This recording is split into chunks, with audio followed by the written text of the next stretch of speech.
Bem-vindo, bem-vinda!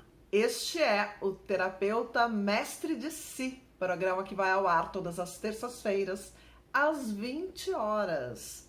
E aqui nós falamos sobre profissão terapeuta.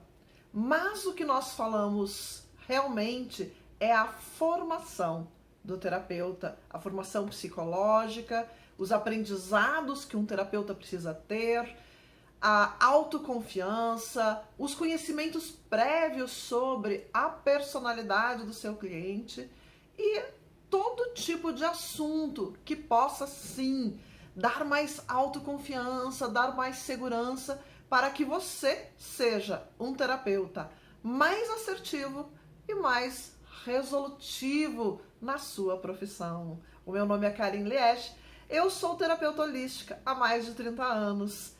E sou especialista em leitura de registros akáshicos. Então, se você quer saber mais sobre profissão terapeuta, fique aqui, que hoje nós vamos falar sobre autoamor e autoestima. Qual a diferença entre os dois e como você, como terapeuta, pode abordar esta questão com os seus clientes. Fica aqui que nós iniciamos já já.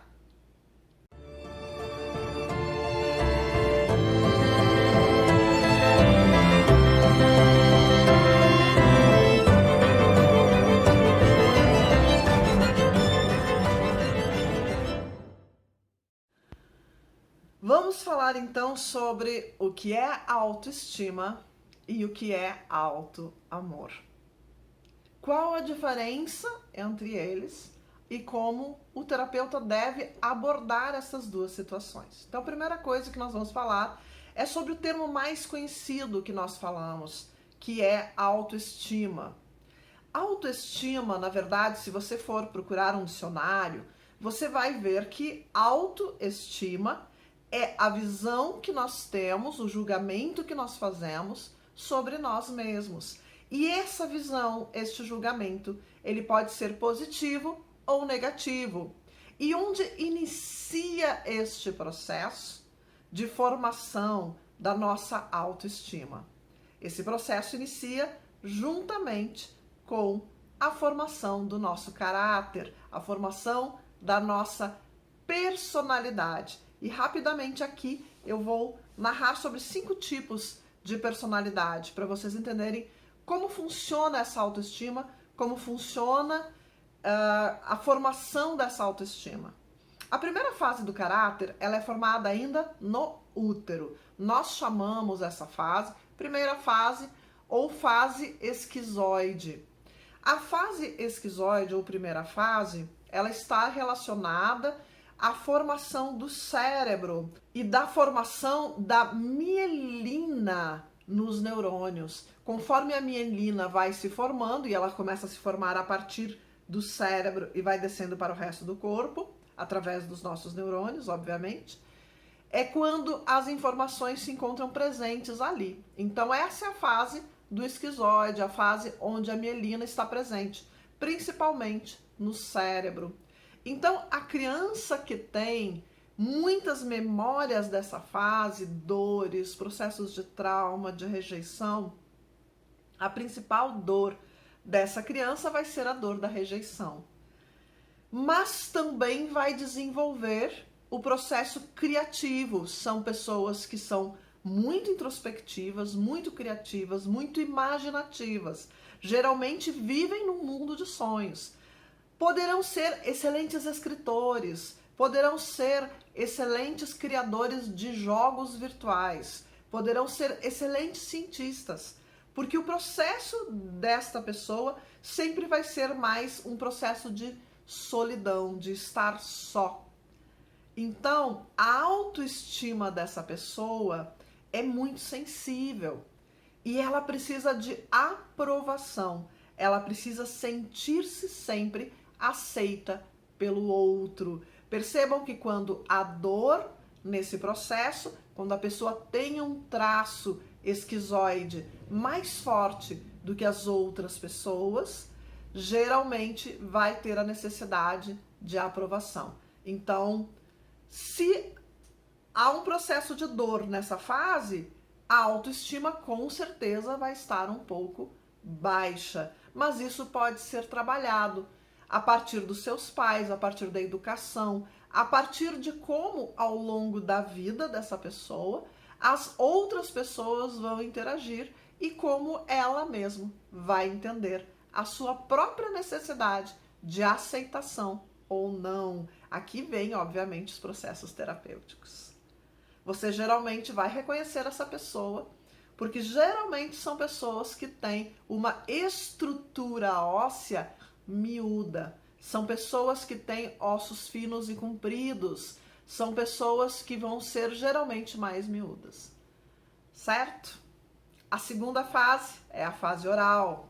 A fase oral é a fase onde essa criança começa a criar laços, principalmente com a mãe, e a principal dor dessa criança vai ser a dor do abandono. Vai ser toda vez que essa mãe deixar de dar atenção para essa criança, para dar atenção a outra coisa, a outra pessoa, então ela tem a dor do abandono. Obviamente que a maneira como isso é levado, a maneira como essa criança entende, isso vai ser melhor trabalhado ou não.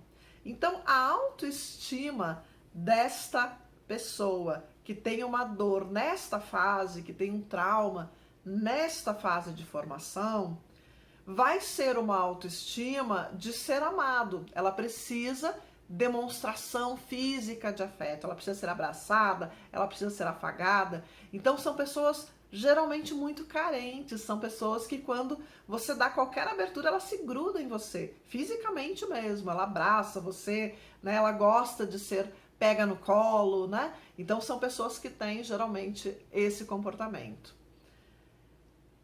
A autoestima dessa pessoa vai estar muito relacionada aos prazeres.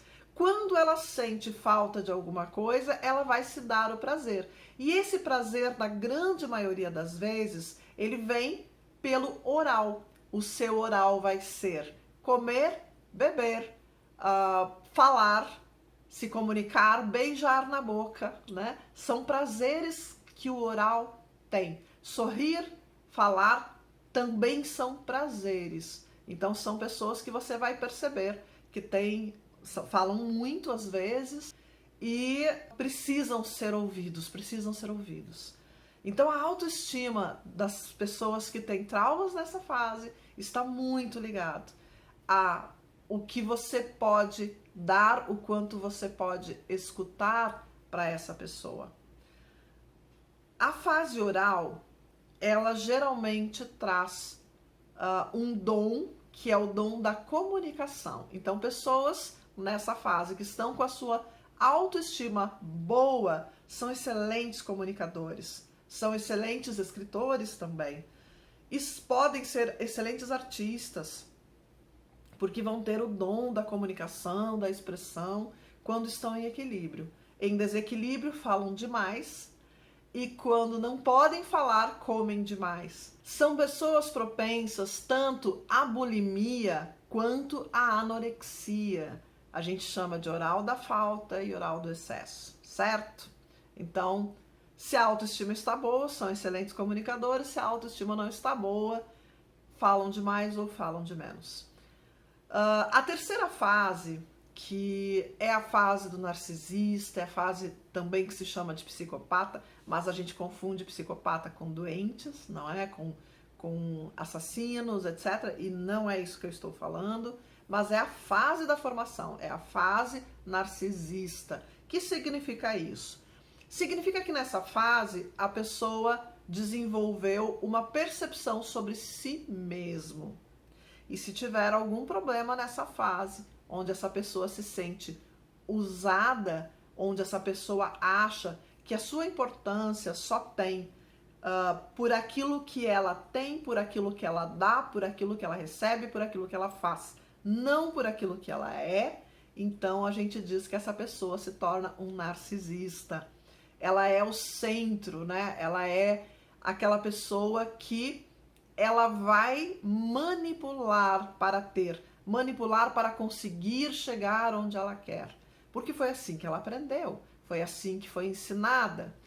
Se a sua autoestima está boa, esta pessoa que a gente chama de narcisista vai ser uma pessoa excelente negociador, excelente vendedor, excelente apresentador de programas, excelente advogado, excelente médico, vai ser excelente em qualquer coisa a que se proponha, porque como o valor dessa pessoa está muito ligado justamente a o que essa pessoa tem de competência, de fazer bem, então essa pessoa vai se esforçar para fazer muito bem, né? Então, se a sua autoestima está boa, vai ser uma pessoa, um excelente profissional. Se a autoestima não está boa, ele vai se tornar um excelente manipulador e vai se tornar um vitimista. Vai ser aquela pessoa que vai sempre tentar conseguir algo, fazendo com que as pessoas tenham pena dessa pessoa,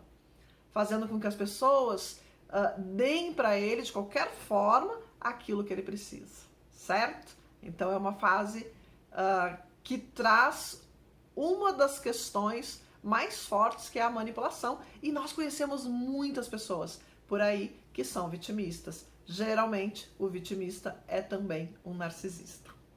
Vamos adiante, então. A quarta fase de formação nós chamamos de masoquistas, né? O que é um masoquista? É aquela pessoa que tem vergonha, que não quer passar vergonha, não quer, tem medo de ser visto fazendo algo errado, tem medo de fazer algo errado, porque durante essa fase teve algum trauma na sua educação. Então, o masoquista, chamado masoquista, não é porque ele gosta de sofrer, mas é porque ele tem uma grande resistência à dor. O que é a sua principal dor? É a humilhação. Então, são pessoas que são trabalhadores que quase não cansam, são trabalhadores que aguentam muitas horas de pé, por exemplo, aguentam muitas horas trabalhando, sem descanso, sem se alimentar, sem comer, sem beber. Então, o masoquista, se a autoestima está boa, eles são excelentes organizadores de qualquer evento, de qualquer situação. Eles organizam tudo. Eles têm uma memória excelente, porque eles não podem esquecer. Então, eles têm uma memória excelente. Eles lembram dos mínimos detalhes para que não falte nada, para que não dê nada errado. É aquela pessoa que você gostaria de ter ao seu lado para organizar o seu evento, porque eles lembram de tudo. Eles lembram da marca e do preço do guardanapo que vai ser usado no evento. Eles lembram que precisa de tal profissional para o seu evento, precisa de um garçom, precisa... Então, ele tem o acesso a tudo, porque ele precisa ter e ser muito, né, competente com tudo. Se a autoestima dele está boa, ele também é um profissional excelente, ele tem um dom excelente, mas se a autoestima não está boa, são pessoas que são extremamente irascíveis, porque se sentem cobrados, se sentem menosprezados. Você tem que ter cuidado com o que você fala, porque eles se ofendem muito. Qualquer coisa que você fala, eles já acham que você está acusando ele de alguma coisa. Então, é interessante que a autoestima aqui é uma autoestima que também vai depender de como essa pessoa foi educada, como ela foi trazida. É lógico que nós temos um pouquinho de cada, né? E a nossa autoestima vai depender muito desses estímulos, principalmente externos. A quinta fase da formação de caráter, nós chamamos da fase rígida. São essas pessoas que já estão no segundo despertar hormonal e que, portanto, já há ali uma libido aparecendo.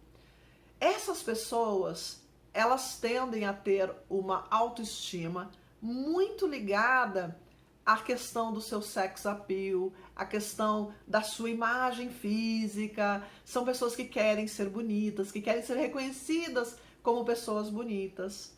Então, são pessoas que gostam muito de receber elogio, são pessoas que gostam muito de ir para frente de uma câmera, são pessoas que adoram fazer ou teatro ou coisas assim. Então, elas gostam de estar na frente do público, de aparecer. Geralmente, são pessoas que têm algum trauma nessa fase, tá? Mas se a autoestima tá boa, eles vão para frente do público. Se a autoestima não está boa, são aquelas pessoas que vão recorrer a muitas plásticas, que vão recorrer a muitas mudanças no corpo físico, vão recorrer a artefatos para se sentir bem. Então são pessoas que usam muitas joias, muitos enfeites, vão estar sempre procurando algo externo para preencher aquilo que falta dentro. Então, a autoestima, de uma maneira geral, ela é formada nessas 5 fases. Quando nós somos elogiados, como nós somos incentivados, como nós somos desafiados a fazer a nossa vida a ir adiante, nós geralmente vamos ter uma autoestima boa, ou seja, a imagem que nós temos de nós mesmos vai estar em equilíbrio. Você precisa sempre descobrir qual dessas 5 fases foi mais importante para essa pessoa. Aqui, uma análise corporal comportamental, uma análise comportamental é muito importante. Você conseguir identificar exatamente aonde o seu cliente tem um trauma, qual dessas fases, em que idade esse cliente teve um trauma, e poder entender se a autoestima está boa ou se é um artifício. Porque nem sempre aquela pessoa que mais se cuida, que está sempre em forma, que está sempre indo para academia, que está sempre fazendo plásticas para ficar melhor, que está sempre querendo parecer mais jovem, que está sempre querendo parecer mais bonita, mais elegante, enfim, nem sempre essa pessoa se ama. E aqui é que está a grande diferença entre uma coisa e outra. Autoestima é a autopercepção. Quando ela é positiva, a pessoa se aceita como é. Quando ela é positiva, a pessoa se cuida para que a sua saúde esteja em equilíbrio, para que a sua imagem, sim, esteja harmônica, para que ela possa usar o que ela gosta de usar, estar confortável da maneira como ela quer. Então, eu acho que o usar salto alto, usar roupas que às vezes parecem desconfortáveis, vai depender do que a pessoa sente ou não, vai depender do estado que a pessoa está. Isso é muito individual. A gente percebe que não está bom, a gente percebe que a autoestima está baixa quando a pessoa já fez 5 plásticas e ela continua achando que não está bom. Ela continua achando que algo deu errado, que se eu puxar só mais um pouquinho eu vou ser mais feliz, se eu reduzir um pouquinho ali eu vou ficar melhor. Entende? Quando a pessoa ela não se aceita e ela faz tantas intervenções que ela deixa de ser ela mesma. Tem uma atriz, eu não vou citar nomes aqui, mas tem uma atriz que ela fez aí alguns filmes e eu lembro dela bem jovem, linda, linda, linda, linda, linda. E ela começou a fazer intervenções. E eu lembro que no 4º ou 5º filme dela, a gente não reconhecia mais ela, porque ela estava totalmente modificada de tantas intervenções. E não que ela tenha ficado feia, mas ela já não é mais tão bonita quanto eu achava ela logo que ela iniciou. Ela fez muitas intervenções. Então, é esse tipo de coisa que a gente precisa olhar. Será que realmente subir 1 milímetro a sobrancelha, será que realmente puxar um pouquinho vai fazer tanta diferença no seu interior? Eu não acho errado fazer plástica, sou bem sincera quanto a isso. Não acho mesmo. Acho que se precisa, se a pessoa gosta, ok. Eu só acho que a gente precisa ficar atento aos limites saudáveis disso. Antes de fazer uma plástica, vai fazer uma terapia. Vá se entender, vai entender por que aquilo está preocupando você. Porque de repente você vai fazer uma plástica, essa plástica muda o rosto e você não se reconhece mais. E você que já estava com crise de personalidade, vai entrar numa crise maior ainda. Então, terapeutas, atentos a isso. Se seus clientes estão fazendo plásticas, vamos lá, vamos buscar o que tem no interior dessa pessoa que não está funcionando bem, que não está trazendo felicidade para essa pessoa, que não está trazendo paz para essa pessoa, que é o que a pessoa precisa ter, ok?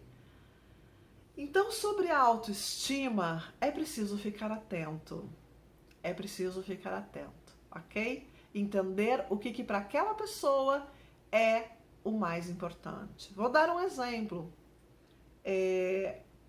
Uma pessoa que faz ginástica, né? Ginástica olímpica, ok? Essa pessoa, se você olhar, ela tem as mãos calejadas, ela tem os pés praticamente defeituosos, de tanto acidente, tem marcas na pele, cicatrizes, né? Começa a deformar o corpo, porque é muito músculo, né? Então o corpo começa a ficar rígido. E você olha para aquilo e a pessoa está extremamente feliz porque ela está fazendo algo que ela ama. Ela está dando sangue, está dando suor dela por aquilo que ela ama. Se é que é exatamente isso, né? Se é que ela ama isso, ok? Às vezes não é a pessoa que ama, às vezes é o pai, a mãe, enfim. Mas quando é a pessoa que faz isso por amor, aquelas cicatrizes vão ser a história de que ela se esforçou para fazer aquilo. Ela não precisa de fazer uma plástica para esconder uma cicatriz. Ela não precisa puxar isso ou aquilo. Porque ali ela já tem o que ela busca. E aquilo satisfaz. Isso é autoestima. Aceitar que aquilo que eu faço vai trazer uma cicatriz ou outra, mas eu amo isso porque isso é a minha história de vida. Aceitar também que a idade vai trazer cabelos brancos, vai trazer rugas no canto, também é aceitar-se. Então a gente precisa olhar um pouco para autoestima ou autoamor. Vamos falar um pouquinho sobre autoamor, então? A gente inicia na autoestima. A gente inicia cuidando de si, a gente inicia usando uma visão mais positiva de quem nós somos, buscando essa visão positiva.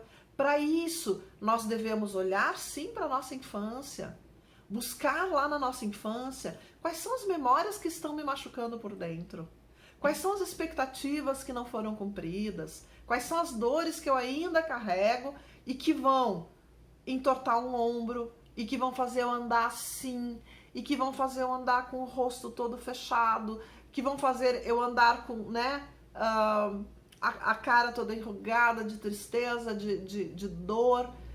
O que está trazendo? Que dor é essa? Vamos buscar essa dor. Então os terapeutas precisam ficar muito atentos nesse auxílio de trazer essa dor à tona, de ajudar a ver essa dor. Porque quando se inicia um processo de melhorar a autoestima, ou seja, melhorar a imagem que eu faço de mim mesma, quando a gente inicia esse resgate, inicia também o processo de autoamor. Porque a gente só pode se amar quando a gente se aceita. Então, o primeiro passo é a autoestima. O primeiro passo é ensinar a autoestima, ensinar a pessoa que não são as suas dores que a definem, que não é o seu passado que a define. Percebe? Quando nós conseguimos, como terapeutas, trazer a consciência para isso, então a pessoa começa a suavizar o julgamento para si.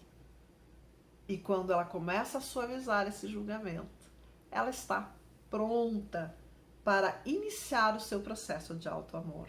E aqui autoamor é entender os verdadeiros valores que nós carregamos, é entender os verdadeiros valores, é entender o que somos, é entender o que realmente importa na nossa vida. É poder relaxar com quem somos, é poder estar de bem com quem somos. Então, iniciamos um processo de olhar com compaixão e admiração para a nossa história. e entender que é justamente essa história que nos trouxe até aqui. É através dela que podemos aprender e crescer e melhorar e sempre. Então devemos ensinar os nossos clientes, devemos ensinar a pessoa que está à nossa frente a olhar para isso, a enxergar isso. Em algum momento, essa pessoa começa a vibrar no cardíaco.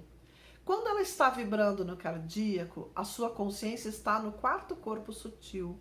O quarto corpo sutil, que nós chamamos de duplo etérico ou alma, é o primeiro estado de consciência fora do nível físico, verdadeiramente. É justamente o nível que nos conecta às consciências superiores, aos corpos intuitivo, búdico, crístico.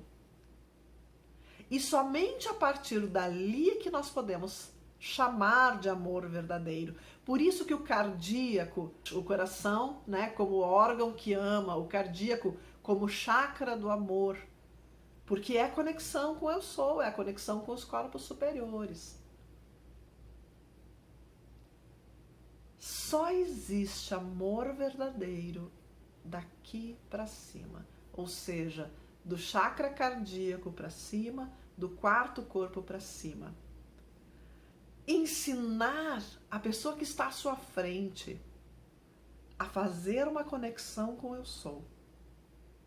Dizer para ela fazer essa conexão todos os dias, para aprender a se amar, aprender a se conectar com o ser que ela é o que vai fazer com que a pessoa na sua frente saia da autoestima positiva e vá para o auto-amor.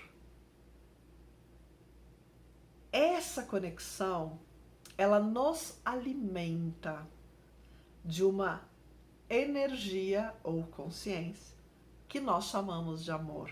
E que durante muito tempo nós entendemos amor como um sentimento. Na verdade é um sentimento porque é o que a gente sente quando essa consciência está em nós. É a sensação que temos de expansão, de plenitude, de paz e alegria, tudo ao mesmo tempo. Esse é o estado de amor. Mas não há um sentimento que eu posso dizer que é amor. Não há um sentimento aqui humano, né? Não há um sentimento físico que eu posso dizer que é amor. Eu posso chamar de paixão, eu posso chamar de afeto, eu posso chamar de tesão, eu posso chamar de interesse, de admiração. Ou eu posso dizer que é um conjunto de tudo isso. Mas não é um sentimento. Porque o amor, ele faz com que a gente se sinta pleno, cheios de vida. Ele faz com que a gente se sinta totalmente positivo. Mas não é um sentimento. É, na verdade, uma conexão com essa consciência desperta que nós mesmos temos. Então, se você é terapeuta e você quer tirar uma pessoa da baixa autoestima e fazer todo o percurso dela até o alto amor, você precisa aprender as 5 fases da formação de caráter, reconhecer as 5 fases da formação de caráter. Você precisa entender como é que isso funciona na psicologia, na formação dessa pessoa, entender o que deu errado, afinal de contas, por que essa pessoa ela age dessa e dessa maneira, por que ela tem tais e tais necessidades. E quando você resolve isso, essa pessoa está pronta para se conectar. Posso fazer só a conexão do eu sou? Posso. Mas a conexão do eu sou, ela vai trazer a conexão, mas ela não vai limpar tudo lá atrás. Isso precisa ser limpo, certo? Primeiro a gente limpa, depois a gente conecta, ok? Então, terapeutas, esse é um processo que vale a pena fazer, esse é um processo que vale a pena a gente se empenhar para levar. Porque se você consegue fazer isso com uma pessoa, essa pessoa vai trazer para você pelo menos mais 5, 10 pessoas por indicação. Se você consegue fazer isso com 10 pessoas, pelo menos 100 pessoas por indicação. Entende como isso funciona? Eu sei que esse não é o objetivo. Você não vai fazer isso só para ter indicações. Você vai fazer isso para verdadeiramente, com todo o seu amor, ajudar essa pessoa a melhorar a sua autoestima e chegar até o alto amor. Você vai ajudar a pessoa a se curar. E essa deve ser a intenção. Terapeutas, para que vocês sejam mestres de si mesmo, você precisa fazer primeiro isso com você. Porque depois que você descobre o caminho de sair de uma baixa autoestima para alto amor, você leva qualquer um nesse processo. Então, vamos juntos nessa caminhada. Se você tem alguma dúvida, pergunta para mim. Você pode perguntar para mim aqui embaixo desse vídeo, nos comentários. Você pode perguntar para mim lá no meu Instagram, terapeuta Karen Liege. Você pode perguntar para mim pelo WhatsApp, que eu vou deixar aqui embaixo também, e eu respondo para você. Terapeutas, mestre de si. Eu vou deixar agora aqui um avisinho rápido. Essa semana, até sexta-feira, dia 5 de março, eu vou estar no Instagram da Ale Hag Holístico. Vou fazer o passo a passo da conexão com eu sou. Então, segunda e terça eu já fiz os 2 primeiros passos. Amanhã, quarta-feira, quinta e sexta, eu faço mais 2 passos e mais um treinamento para você, ok? Aguardo você amanhã, às 7 horas da manhã, no Ali Hag Holístico. Até semana que vem, neste mesmo horário. Um grande beijo no teu coração e até mais.